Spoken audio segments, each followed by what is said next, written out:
الولايات المتحدة وكندا بينقلوا سلع بقيمة أكثر من 750 مليار دولار كل سنة، وجزء كبير جدا من التجارة دي بيعدي من طريق واحد من وينسور لديترويت. لحد ربيع 2026 تقريبا كل التجارة دي معتمدة على كوبري واحد قديم أقدم من أغلب الشاحنات اللي بتعدي عليه. الكوبري ده مملوك للملياردير مانويل مورون، ودلوقتي لعيلته. هم مش بس بيتحكموا في أكثر معبر شاحنات زحمة في أمريكا الشمالية، لكن كمان في محلات السوق الحرة اللي في نهايته. كوبري أمباسادور مش مجرد بنية تحتية، ده كمان وسيلة ضغط. ربع تجارة السلع بين أمريكا وكندا كانت بتعدي على الكوبري بتاعهم كل سنة، وده إدى لشركة خاصة واحدة القدرة إنها تبطئ أو تضغط أو حتى توقف شريان الاقتصاد في الغرب الأوسط. كل حاجة في المنطقة دي بتتجمع في حتة صغيرة من مية وأرض وطريق. الجغرافيا بتخلي ده أمر محتوم. السواقين مش بيلفوا من طريق أطول، ده الطريق المباشر اللي بيربط قلب منطقة حزام الصدأ ميشيغان، أوهايو، إنديانا بحزام التصنيع في أونتاريو. أكيد في سكك حديد ومواني في أماكن تانية، بس لما يكون الشحن بكميات كبيرة ووقته حساس ولازم يوصل في ميعاده، الشاحنات هي اللي بتسيطر، والممر ده هو اللي بيتعامل مع أغلب الشحنات دي. في معابر تانية موجودة بس بتزود المسافة والوقت والتكلفة، وده أنظمة التسليم في الوقت المحدد مش بتقدر تستحمله. مفيش طريقة تانية تنقل الكمية دي من البضائع بالسرعة دي. عشان كده ولسنين طويلة الممر ده كان نقطة ضعف واحدة. المصانع ما كانتش بتتبني حوالين الكوبري. الكوبري بقى مهم عشان المصانع كانت موجودة هنا أصلاً. مجرد ساعة تأخير ممكن توقف ورديات كاملة هنا. كل منظومة السيارات في الغرب الأوسط شغالة زي الساعة الواحدة. عربية نقل واحدة تقف على الكوبري ممكن توقف الشغل في المصانع والموردين والمخازن كلها. وده بيأثر على الثلاثة الكبار، جنرال موتورز وفورد موتور كومباني وستيلانس، اللي مصانعهم في ميشيغان وأونتاريو شغالة كأنها مصنع واحد كبير متقسم على حدود دولية. لما العربيات النقل تبدأ تتكدس على كوبري أمباسادور، التأثير بيبدأ ينتشر بسرعة. الموردين كمان بيتضرروا جامد. مصانع الحديد في إنديانا ومصانع الإلكترونيات في أوهايو وورش التشكيل في كل أنحاء الغرب الأوسط كلهم جزء من الدورة دي. أي حد كان ماسك الكوبري ده كان بيتحكم في أسعار الأكل وتكاليف البناء واعتمادية الطاقة لنص البلد. ودلوقتي الدنيا بتتقلب. جوردي هاو بيغير المعادلة دي. القرارات على التدفق والسرعة والتكلفة ما بقتش في إيد عيلة واحدة بس، دلوقتي بقت جزء من الممر العام اللي بيتحكم في حركة البضائع عبر الحدود. مكالمة واحدة أو إغلاق واحد أو حتى قفل طويل ممكن يهز اقتصاد الغرب الأوسط أسرع من أي ركود. بس الموضوع مش بيقف عند العربيات بس، الصلب والزراعة والطاقة كلهم بيتحركوا من نفس عنق الزجاجة. دي ما كانتش سلسلة إمداد واحدة، دي كانت صناعات كتير متجمعة على نقطة فشل واحدة. دي سيطرة على منطقة كاملة.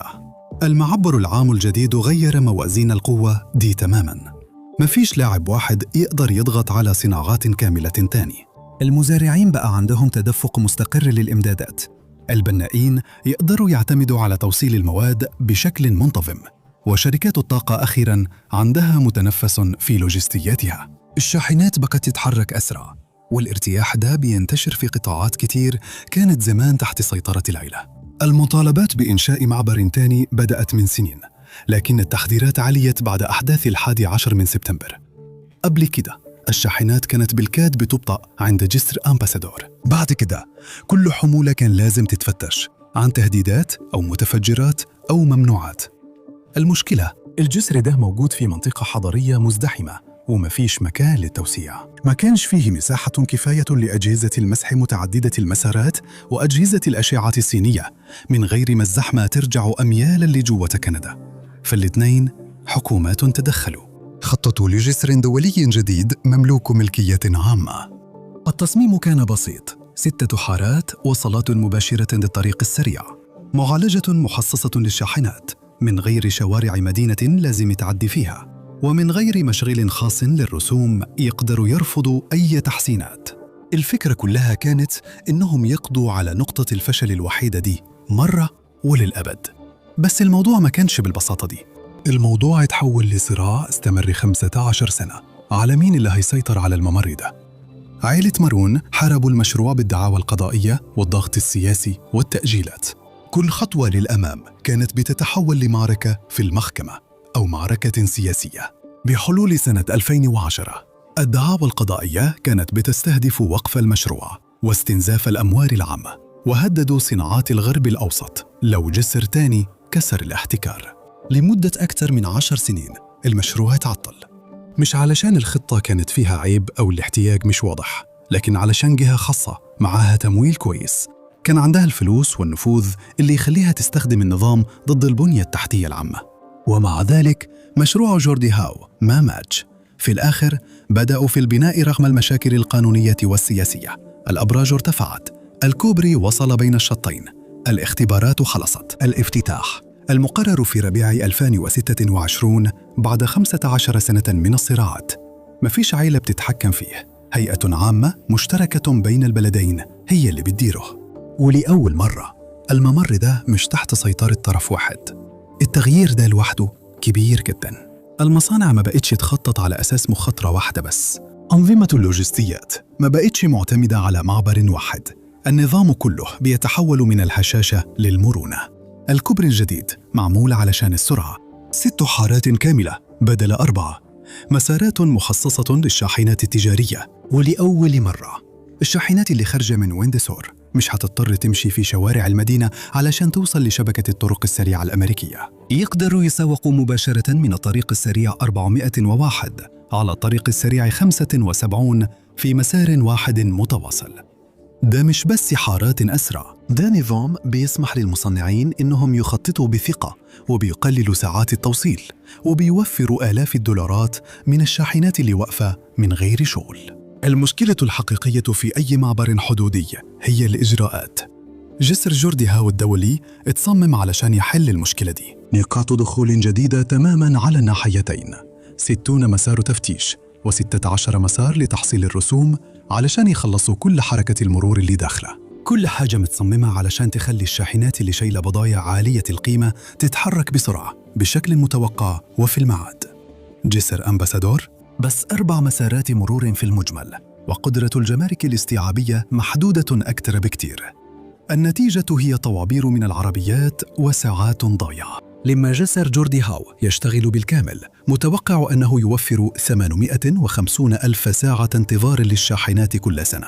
حتى الأرقام المتحفظة بتقول إن متوسط الوقت اللي هيتوفر لكل عبور تجاري في أوقات الذروة هيكون من 18 إلى 20 دقيقة. لما تضرب الرقم ده في آلاف الشاحنات كل يوم التأثير هيبقى ضخم. ملايين من التكاليف اللي تجنبتها، وتسليم أسرع، وسلاسل إمداد أسهل في كل المنطقة. لكن أكبر تغيير مش في السرعة، هو إن بقى فيه اختيار. ولأول مرة الشاحنات بقى عندها بديل حقيقي، وده كسر الاحتكار في النقل. البديل ده قضى على الخوف. حادث في جزء من الطريق ما بقاش يقفل المصانع زي زمان. إغلاق للصيانة ما بقاش يضطرنا نغير الطريق في آخر لحظة. إضراب عمال أو إنذار أمني ما بقاش يحتجز الغرب الأوسط كرهينة. جسر جوردي هاو غير النظام كله. التصنيع في أمريكا الشمالية بقى ينافس على مستوى العالم. ولسنين طويلة الغرب الأوسط كان بيحارب وإيده مربوطة ورا ظهره، ودلوقتي الممر التجاري الحيوي ده بقى ليه شريك قوي أسرع وأكثر اعتمادية وتحت إشراف حكومي.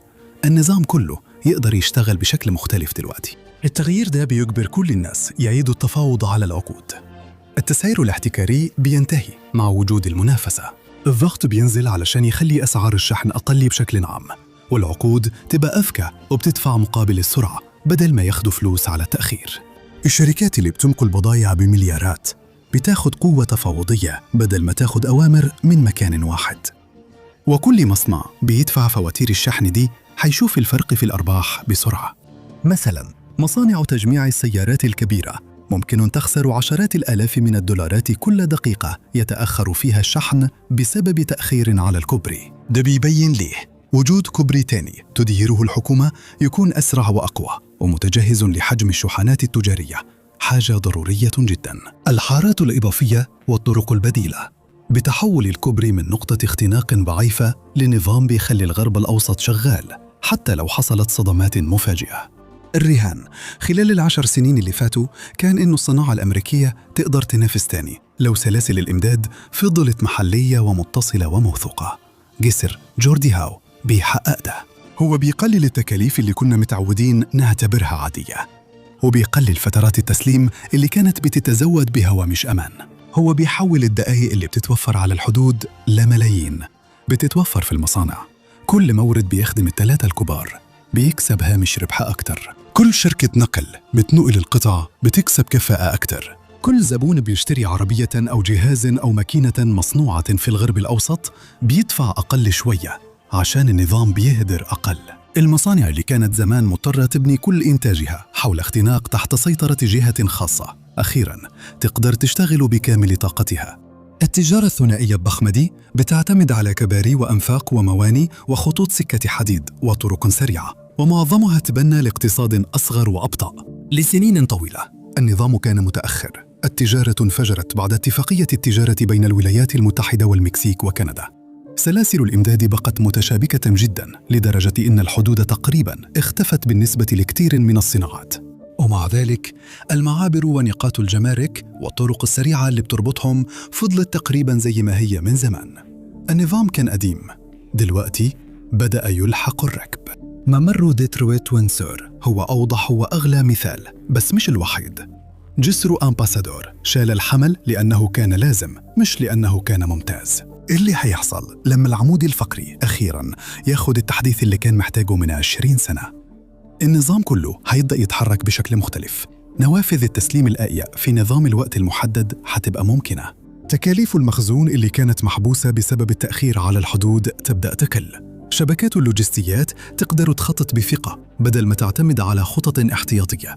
القوة تحل محل الضعف. في مكاسب كتير هنا. منطقة الغرب الأوسط تكتسب القدرة على المنافسة عالمياً بدل ما تفضل دائماً تحارب في نظامها الحالي.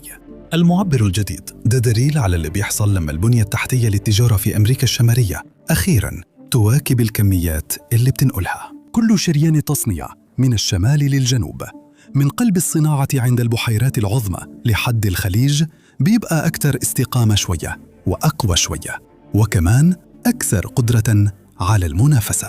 كوبري واحد بيثبت إحنا ممكن نعمل إيه بالاستثمار الاستباقي. السؤال الكبير هو: هل أمريكا الشمالية هتقدر تبني الكوبري الجاي قبل ما الأزمة الجاية تحصل؟ ولا دايماً بنستنى لحد ما كل حاجة تنهار؟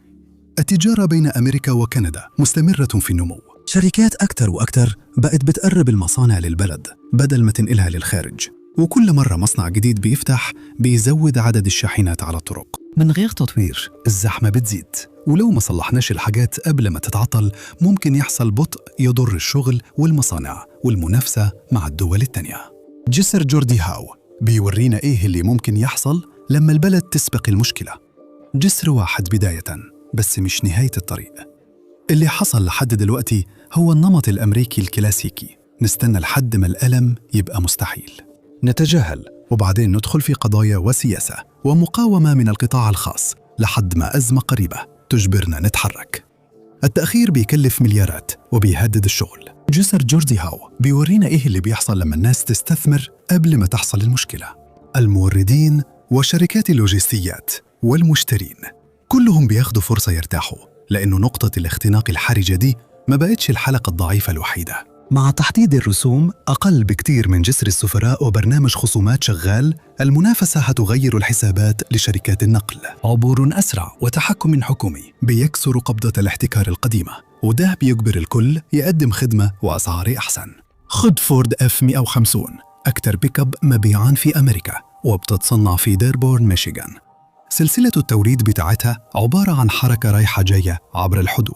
كتل المحرك بتبدأ في مسابق أونتاريو، وبعدين بتروح جنوب لميشيغان عشان التشغيل الميكانيكي، وبعدين بترجع شمال تاني للتجميع الجزئي.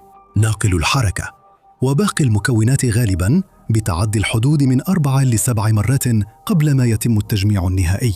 قبل جسر جوردي هاو فرق اللوجستيات كانت بتضيف احتياطات زيادة وبتغير المسارات حوالين الزحمة المعروفة، وبتتعايش مع خطر إن حادث واحد أو تصليح أو إنذار أمني ممكن يوقف الخط كله. دلوقتي الممر بقى فيه موثوقية حقيقية ومضمونة، بقى فيه بديل احتياطي، بقى فيه اختيار دلوقتي. وده التغيير اللي أهم من عدد الحارات أو إحصائيات الرسوم. الرهان بقى أعلى مع التحول للسيارات الكهربائية. بلوك موتور F150 أو قطعة فولاذ مكبوسة ممكن يقعدوا واقفين بالساعات من غير مشاكل.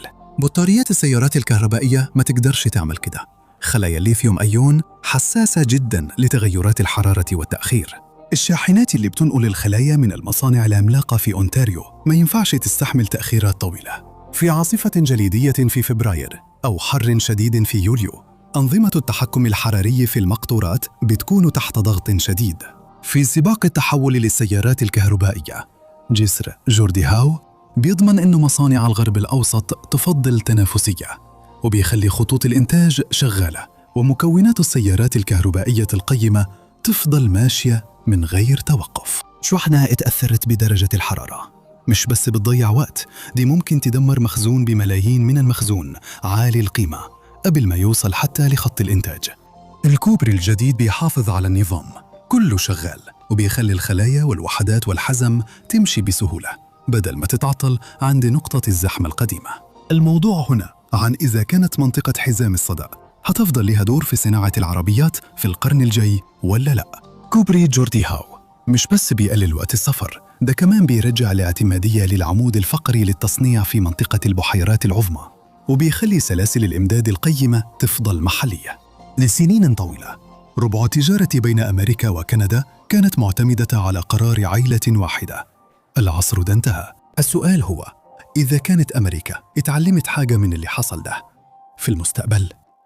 شكراً إنك انضميت لي النهاردة، يا رب تكون استمتعت بالفيديو، ولو حابب تشوف فيديوهات زي دي أكتر يبقى اشترك وفعل الإشعارات، بجد ده بيفرق كتير. شكراً تاني وأشوفك المرة الجاية على ماب باك.